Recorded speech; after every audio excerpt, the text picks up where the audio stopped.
Thanks for joining us and welcome back to the Watchman on the Wall podcast. Periodically, we'll bring you true stories of angelic encounters, heavenly visitations, near-death experiences, as well as modern-day prophecies that are relevant to us today. When we come back, we'll begin our next episode.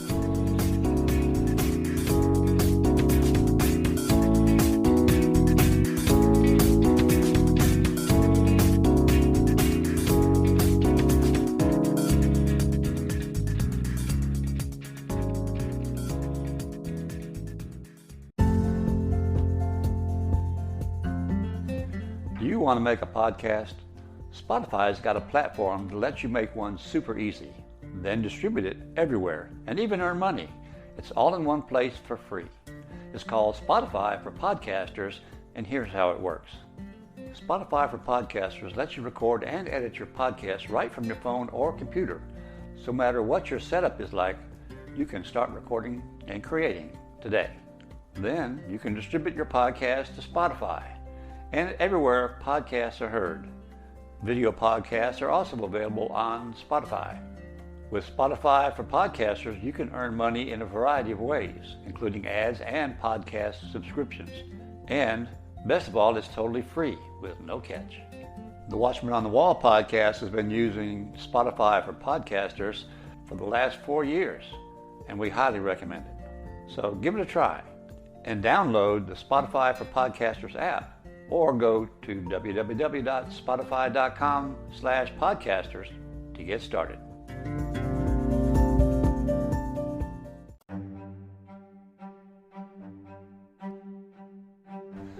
Hello and welcome back to the Watchman on the Wall podcast. In today's episode, we're going to talk about the future of America and how it shapes out in prophecy.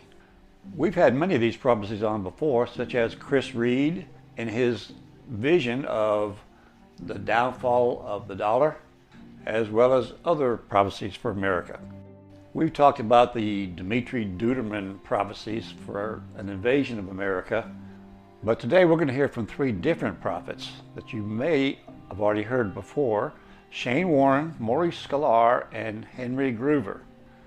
We're going to start now with Shane Warren, and God has given him a vision of future events in America. I was sitting in my house, and I have a big screen in my house, and this was in the house that we had previous to the one we have now. And there's a big screen and a big cutout section of our cabinets, and I'm watching this. Everybody's asleep. I'm watching Fox News is what I'm watching, and in just a moment, it was like the whole television screen switched right before my eyes. Now again, you have to keep in mind, I'm awake. I've never had an open vision like this before. I don't know what this is. I think I'm watching 9/11 unfold again. And so while I'm sitting there, the whole television screen switches. And this news anchor comes on and he says, "Ladies and gentlemen, the oddest thing is happening. Normally, hurricanes form over the ocean, over water, and then they come upon on shore."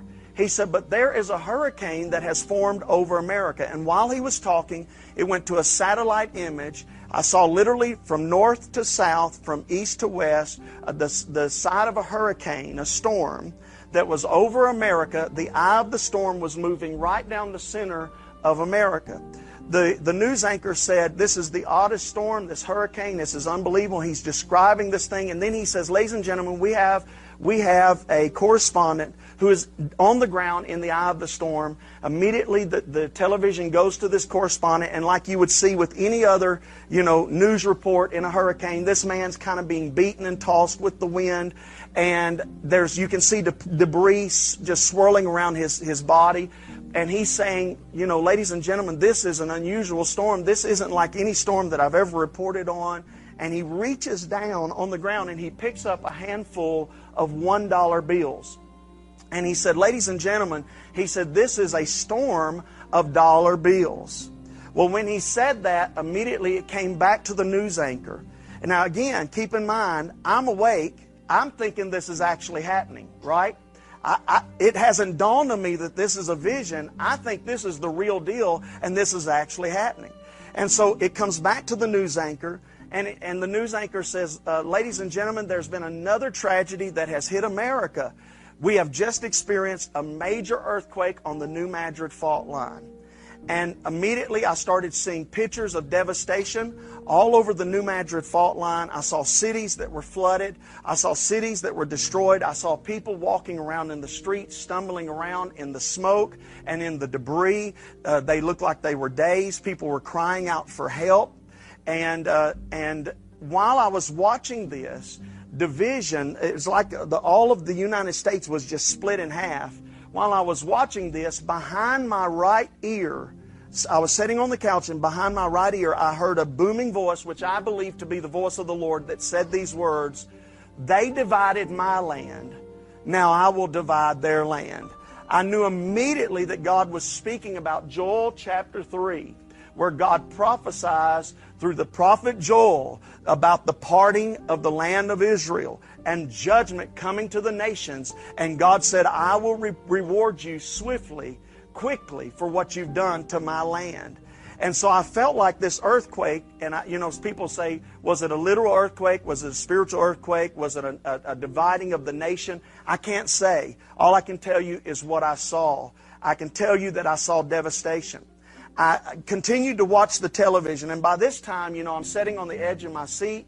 I'm thinking, oh my God, what am I going to do? Do I go wake up my family? Do I call people? How am I going to open the church? What's the church going to do? I'm 1,000, come on, y'all know what I'm talking about. 1,000 thoughts are going through your mind in just a flash. And then all of a sudden, I see more pictures going on television. People are rioting in the streets. I see riots all over America. I see cities on fire and blazing. I see people rioting in the streets, looting buildings, things of that nature. And one of the things that sticks out to me more than anything else in this vision that I've never forgotten is I saw people holding signs, big signs. And on the signs it said, "I want my entitlements." And I knew that this had something to do with the economy. When I saw these signs, "I want my entitlements," immediately I was sucked up from where I was right then, and I was just in a flash, I was sitting in a room in the Middle East. Now, you say, how do you know it was the Middle East? Because I've been to the Middle East several times, and the Middle East has a feel to it. Anybody that's been to Israel or that part of the world knows that the Middle East just has a feel, that Mediterranean feel that no other place in the world has. I knew I was in the Middle East, and I was sitting in a room, and there was a long table, and there were heads of nations around these tables. I can tell you who was there. China was there, India was there, Indonesia was there, Syria was there, Turkey was there, Iran was there, Saudi Arabia was there, Russia was there. I mean, I could just go on and on. Egypt was sitting around the table. All of these nations were sitting around this long table, and they were having a discussion. And the discussion was how to destroy America. And they went around the table in this discussion, and they tossed several ideas, and finally one of the people stood up, which I could tell you the nation that stood up, but I want to hold that for a later time because the Lord hasn't released me to say this. Only to my church has He released me to share that. But this nation stood up, leader stood up and said, "I can tell you how we're going to do it. The American dollar is in trouble. There is nothing holding stability to the American dollar except one thing." He said, "Here's what it is. All of us have to purchase dollars. It is the world currency. We have to purchase dollars to buy oil." And he said, what we're going to do is we're going to buy and sell oil with a different currency other than the American dollar. And when you take that one thing out of that equation, the American dollar will collapse. They're having this discussion. And I'm sitting here like a third party listening to this. And I'm thinking, what in the world am I hearing? And one guy, they started having a discussion, okay, what currency are we going to use? And they went around the table and nobody could come to an agreement of a currency. And finally, one of them said, "I know what we'll do. We can all agree that we will trade oil for gold. Will everybody agree to that?" And they said, "Yes, we will agree to that." And I knew immediately when I heard that, I immediately hit my body. I was sitting back on my couch. I came to. I was awake. I was shaking. I couldn't believe what I'd just seen. I knew God was showing me something that was about to happen. The Lord showed me other things while I was in that about the Middle East. I saw the entire Middle East pushing America out of the Middle East. We'll be right back with more after this.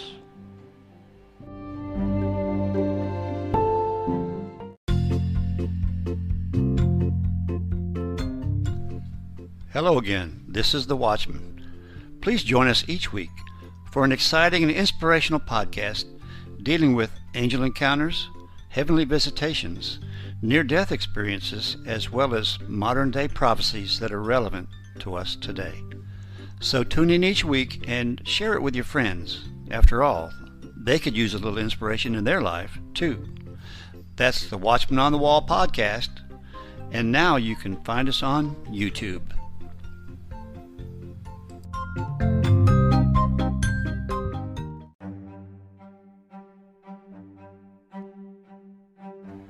Now in part 2 of our podcast, we're going to hear from Henry Gruver, who had a vision of an invasion of America. Here now is his story, in his own words. I went up the Eagle Tower, and later, I only learned it as Eagle Tower later. I didn't know the name of the tower. When I got to the top of it, there were 8 kind of nobular looking things aiming 8 different directions, north, south, east, and west, and in between. And I kind of looked at them, and they were in these notches like where you could fire arrows out from. And I was standing looking out over the island of Anglesey. Standing there when all of a sudden, in this vision, I was shot up into the heavens and looking down on the earth like you would look at a satellite picture. You see it every time you see the weather. It looked somewhat similar, and I had supernatural vision. I looked down and I saw a massive military movement coming out of the Icelandic waters up above Iceland. I couldn't believe my eyes in what I saw. I saw this massive military movement coming out of this area up in here. It came down in the Atlantic, down between the United States and Europe. It was marine and air, as you can see the airplanes. This was my first confirmation in the sense from General Walker. General Walker has given me many confirmations. This was my first picture of actually that they had drawn this assault taking place. It shows also the movement coming out of Europe across to take these countries, and NATO command center is right in here. So you're looking at some very, very serious fronts that Russia has been building and has. This massive military movement coming down between the United States and Europe just troubled me as I'm watching it. So then I looked off across at the United States wondering, well, if they're doing that across the Atlantic, what are they doing on the United States? That's too big to just be a maneuver. And I looked down, and as I looked across at the United States, I first saw the eastern seaboard, or the Atlantic seaboard, and I looked and I saw these submarines look like they were parked right along our beaches, all the way along the East Coast. And what I mean by along the beaches is where the sands, if you fly and look down in the ocean at the clear water of the ocean, you will see the point where the beaches begin, the white sands begin to turn, and it gets darker, and you can see the edge of the beach, so to speak, or the sand that's washed back into the sea. They were parked with their hulls right at the point of where that sand was beginning to discolor and the floor of the ocean was coming through. And I couldn't believe my eyes. I mean, they were all along there. And so I looked, because at that time we lived in Portland, Oregon. So I looked off across toward Portland, Oregon. And I saw these submarines along the Pacific coast. And I began to look all the way down as I looked down in towards San Diego. There they were along our coast. And as I was looking down towards San Diego, all of a sudden I saw motion all across the United States. And these radio towers, it's like they were coming out of the ground and going up into the air, and then they were dotting their lines out like they were broadcasting. And I was made to know that they were sounding the alarm. But as they began to sound the alarm, all of a sudden the broadcasting signals went out and they sprinkled to the ground like dust. And I was totally aware, made totally aware in the vision, that the warning was not getting through. And I shouted in the heavens, and I said, "Oh no, Lord, the warning isn't getting through. They won't even know what hit them." And as I said that, all of a sudden, the first missile fired out of a submarine, and it went up, and it hit right over New York City. I watched that city literally disintegrate into the atmosphere as that massive explosion took place. I mean, it was gone, folks. There'll be nothing left of that city. Then all of a sudden I looked down along the coast and about where I would say be about Miami, Florida. And I told them down there last night, and they weren't too happy to hear that. And I said, and Miami disappeared. And then all of a sudden, because I was seeing this happen here, I looked away then. So I don't know if there were more explosions took place between those two as far as the coastal area. I didn't see it. My concern was over toward Oregon again because my family was in Portland at that time. As I was looking over toward Portland, I saw another explosion. It looked like it was in the area of Seattle, Bellevue. That area went up, just like New York and Miami. Then all of a sudden I looked down, and here's another one going off, and it looked like the San Francisco area. Then down about Los Angeles, just about to Los Angeles, and then San Diego. I saw those 5 nuclear-looking explosions. And I tell you, they literally devastated everything. Whatever was in their path, it went into the heavens. In the Russian invasion vision, I saw that massive military. I saw them hitting in on the nation and hitting our coasts and pounding them. And then all of a sudden I was back down on the Eagle Tower looking at a leftward way down into the village automatic, because that's the position I was looking at, standing in the heavens. And I watched the village. The cars are going normal speed. People were walking normal, talking normal. And I thought, and I don't know how long I stood there and watched, thinking, well, are the alarms going to go off at any minute? If this is happening in the United States, they gotta know it. They've got to sound the alarms. If there's that kind of a military going down across the Atlantic now, there's got to be some alarms set off. No alarm went off. So I began to settle in on that understanding, and so I uttered these words. Oh God, if this is not happening, then what will be the sign of it happening and of its time? That was my words standing there. As I spoke those words, these words were spoken very clearly back to me. December the 14th, 1986. When Russia opens her gates and lets the masses go, the free world will occupy themselves with transporting, housing, and caring for the masses, will begin to let their weapons down, and will cry peace and safety, and that's when it will happen. Next we'll hear from Maurice Sklar, who had a dream about the destruction of America.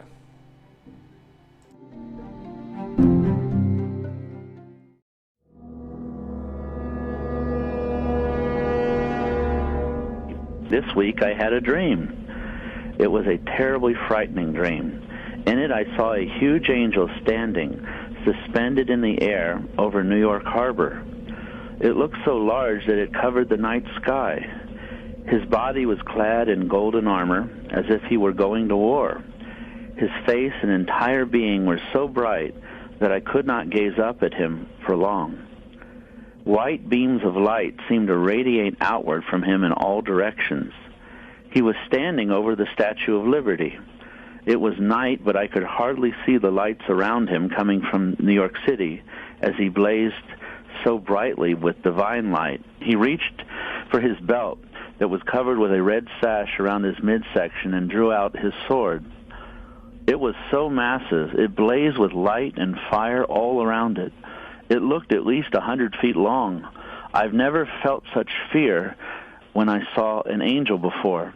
I just knew this mighty warring spirit had authority from the very throne of God. He had a grim expression as he held his mighty sword over his head with both hands. I could see that he was poised to hit the Statue of Liberty and cleave it in two. I trembled and tried to hide, but the angel was looking directly at me, and I knew there was nowhere to go, that he would not see me. Then he spoke. His voice was like thunder and echoed throughout the whole harbor. He said, How long will you refuse to humble yourself, O America? You have been weighed in the balances of God and found wanting. Your beginning was great and noble, but your end shall be disgrace and destruction. Thus saith the Lord of heaven's armies, the Lord of hosts, time is running out. The bowls of my wrath are full of my fury and judgment. They shall be poured out upon you. You shall drink them down to the dregs, every drop. I've come to you day and night, pleading with you to return to me for over 100 years. I am merciful and long-suffering. It brings me no joy to judge you. But you have hardened your hearts, scoffed at my warnings through my prophets and my holy servant. I brought you from nothing and exalted you, O America, higher than any other nation. But now you have fallen lower than Sodom. You have sinned greater than Egypt. You have become prouder than Babylon and Persia. You have become more selfish than Rome. You have exalted yourself in your own wisdom, higher than Greece. You have more idols and high places of idolatry and luxury than any Gentile kingdom in history.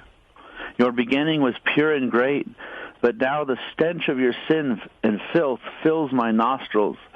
I shall cut you in pieces, and you shall reap the harvests of wrath from what you have sown.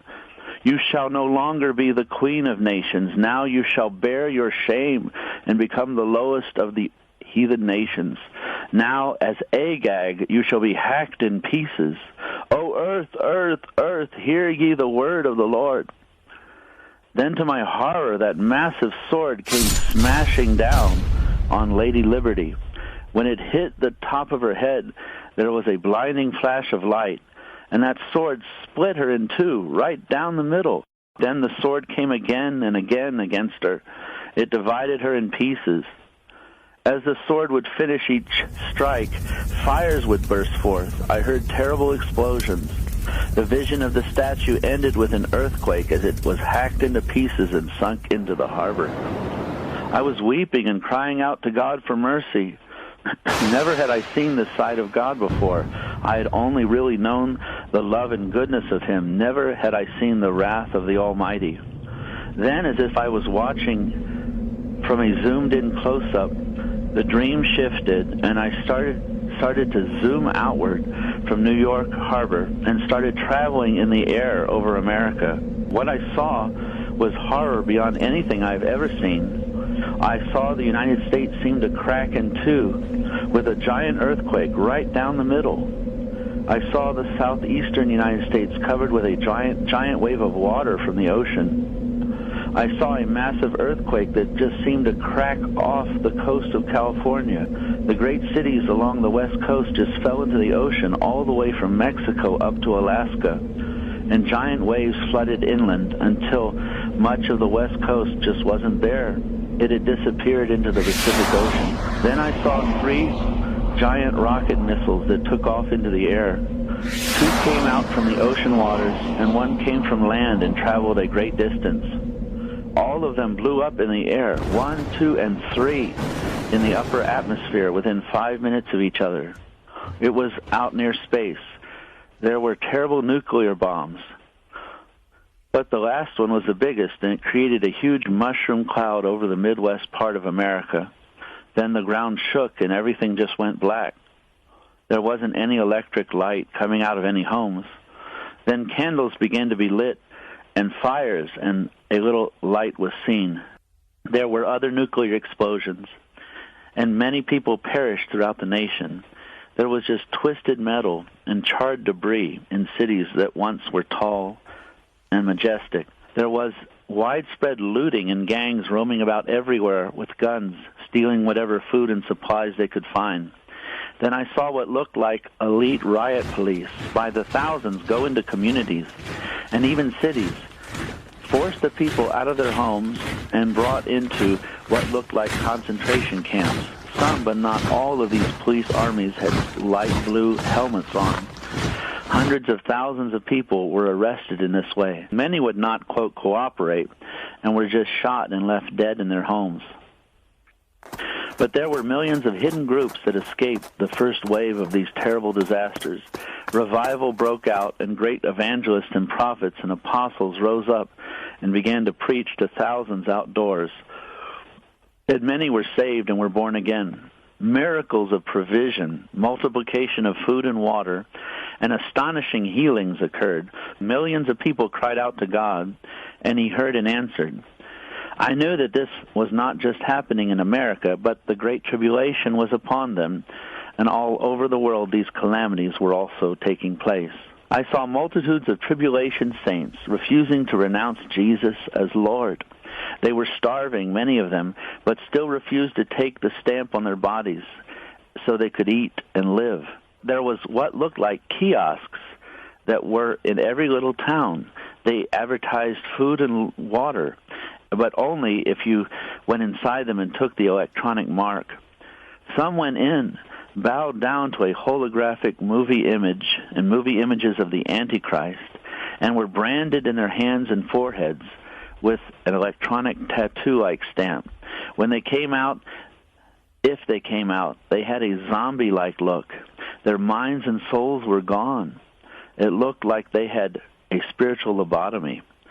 Then these immediately joined the armies of those police units and were given weapons after they were fed and drank and rested in that kiosk.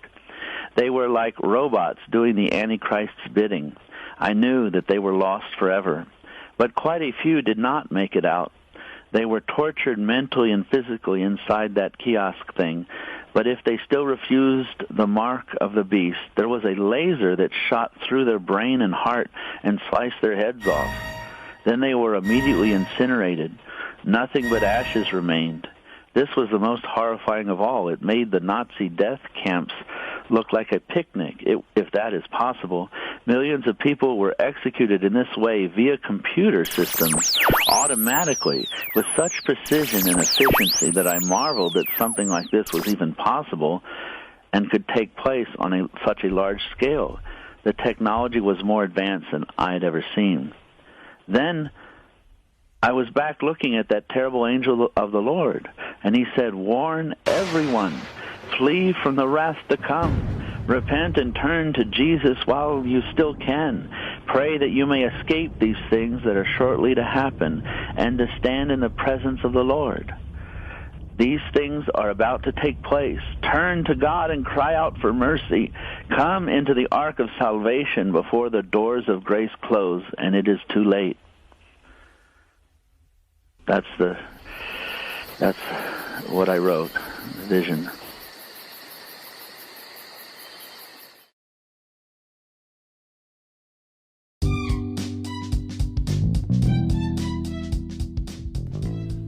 Hello again, this is The Watchman. Please join us on our new video channel called Encounters from Beyond the Veil. It's the same exciting content as our audio podcast, but in a shorter, but yet a video format. Also, please subscribe so you won't miss any of our episodes. That's Encounters from Beyond the Veil, exclusively found on YouTube.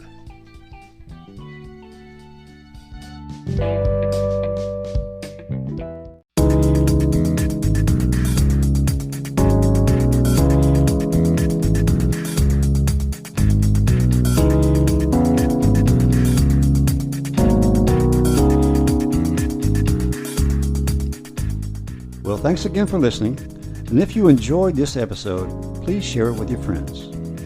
Any comments or suggestions you may have, you can send to thewatchmanonthewall2020@gmail.com. We encourage you to subscribe so you'll always be notified of our future episodes. Well, thanks again, and we'll see you next time on the Watchman on the Wall podcast.